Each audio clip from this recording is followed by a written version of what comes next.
Hello, guys, and welcome back to our podcast, Vital You. I'm Maya. I'm Viola. And we are your hosts for today's episode.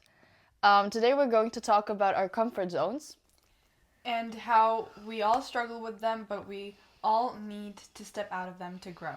We all know it's uncomfortable, it's scary, but it's also where the magic happens. So we're going to dive into what it means and why it's necessary. And we'll also share our own experience of pushing past our fears. And of course, we will leave you with some actionable tips for you to help to step out of your discomfort. So firstly, what is comfort zone? So on the dictionary it says, comfort zone, the noun, is a situation where one feels safe or at ease, a settled method of working that requires little effort and yields only barely acceptable results. A situation in which you feel comfortable and in which your abilities are not being tested. Yeah, so basically it's a safe space where your actions are actually predictable and you're safe there and you know what's going to happen and you're not panicking. And this, of course, implements the fact that you have no risks, no stress, but of course no growth. So fun fact, actually, psychologists call this the optimal anxiety, that sweet spot where you are uncomfortable but not overwhelmed. So, for example, a lot of people are scared to make public speeches, and a basic example of this could be just speaking in front of your class or your friends, just Totally. a friend group.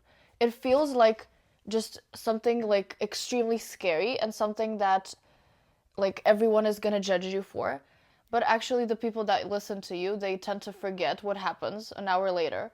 So it doesn't actually matter that much because in the moment they're listening to you, maybe they can make some jokes, but they'll forget about it. So it doesn't make that much of a difference, even though it feels like something like horrifying and totally scary for us in that moment. 100%. For example, one way we have pushed ourselves together from our comfort zone recently was through trying a new sport. So yeah, we made a reservation for badminton, and of course, nor I nor Viola have never played this sport before. So it was like a just new thing that neither of us have tried before. So we just went there and we were just like, let's try this, whatever happens, like no one is gonna remember this. Exactly. And of course there were people there, and they didn't even stare at us, like we didn't do our best, but no one noticed. And I think that if we ask them right now if they even remember us, I think that they wouldn't not, at all. absolutely. Yeah. So it's I know it feels scary at the moment because it always is like that. You feel like you're the center of attention at that moment because you're the one experiencing something new, but actually no one cares. And because everyone cares about themselves. It's the same in the gym. Whenever you go there for the first time, you always, or at least I was scared that everyone would be staring at me, totally judging me, but no one cares. I know. Everyone is just thinking about themselves, creating a better body for themselves, and no one cares about you and your problems. And if they do, it's only that they want to help you with, I don't know, adjusting the equipment or whatever. It's like not that they think you're something less, because they have been there as well, at some point in their lives. It was their first time at some point, and they know that it can feel scary. So I feel like these people, they understand that you might feel a little awkward or whatever, but then they want to help you. And as you kind of go to the gym again and again and again, this fear kind of just fades off without Exactly. you even trying, and you will feel at home a month later or 2 months later. So Actually, a realization that I came up with lately is that those people that judge you are usually the ones that are below you. For example, if a person, for example, you're a writer and you decided to start writing like books and you wrote your first book, then a writer that is further than you will never judge you. Exactly. He will always just give you some tips and be friendly to you. He will never judge you because he has went through this and he knows how hard it is. So he will never like even try to somehow hurt you. He will always just help you out. And those people that actually tend to judge us are those people that are below us, those people that don't even think about those things. They're just lazy and maybe of course they could also be scared. And they are the ones judging because they have never went through this and they don't know how it actually feels to do such things. And they might feel scared, or they might just be lazy, as Maria said. And the only thing that, or the biggest thing they can come up with is judging other people for actually trying to pursue their dreams and trying to make a living or try to do different things, grow their internal selves. And they themselves, who are judging, they don't have the strength, and they don't have, maybe they don't feel empowered enough, or maybe they just don't even think about trying to improve themselves from within. So the only thing that they're capable of is judging others.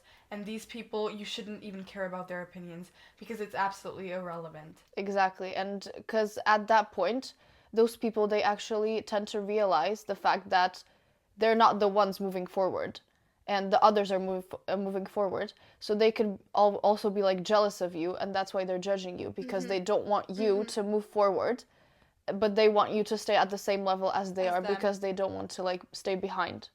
Totally.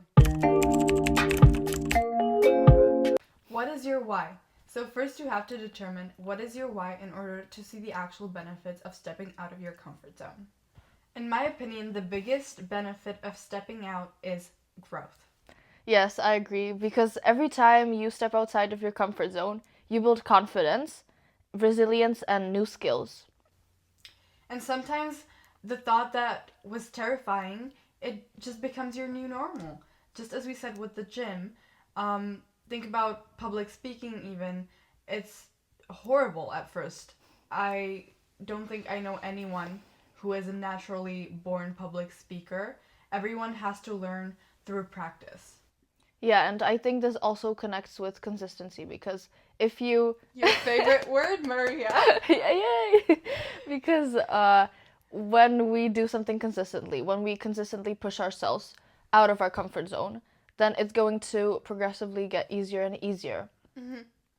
Even with this podcast, remember how nerve-wracking our first episode Yeah. was, and we were so like stiff and awkward about it? Yeah, exactly. Like every start is hard to do, but as the Chinese or Japanese saying says, I'm not sure what it is, but it says something that always the first step is the hardest step. But when you make it, then everything just goes smoothly and everything flows.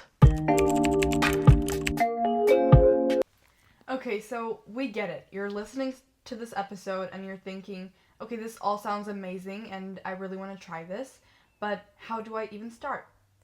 So our first tip is for you not to set yourself some high expectations because it is much easier for you to set yourself some small goals and achieve them step by step than just create a huge goal in your head that you want to achieve and not even trying to come to it by small steps and trying to tackle the whole thing in once. It will also feel very discouraging, just something very large you want. It's so far away, and you didn't even write those tiny baby steps that you're gonna take in order to achieve that goal. So it's really hard to stay accountable with reaching that goal. Yeah, so an example of this could be that you want to achieve a successful public speech, but you just don't know how to speak in public and you're like actually scared of it. So our tip would be to first of all start maybe like talking more to your friends and talking in front of them or practicing in front of your family and then just slowly build up. Maybe talk in front of 5 people, then talk in front of your class, talk in front of your school, and then actually slowly you're building up. Those are the small steps. And through those small steps, you will achieve your goal. Our next tip is to reframe fear as excitement. So your brain, in fact, processes them the same way.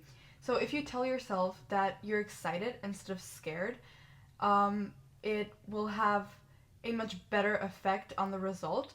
Because remember that you don't have to do this. You don't have to step out of your comfort zone.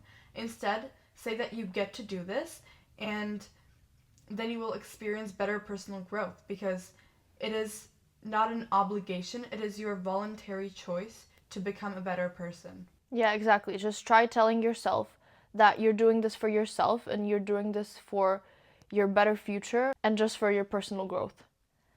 And our last point is to keep track of your wins, because whenever you achieve something, you have to somehow celebrate it and reward yourself for it, because that's actually how you're going to understand that what you're doing is worth it. So maybe if you achieve the public speech that you really wanted to achieve, then try cooking yourself a nice dinner or rewarding yourself by spending some time with your friends, maybe a small getaway or something.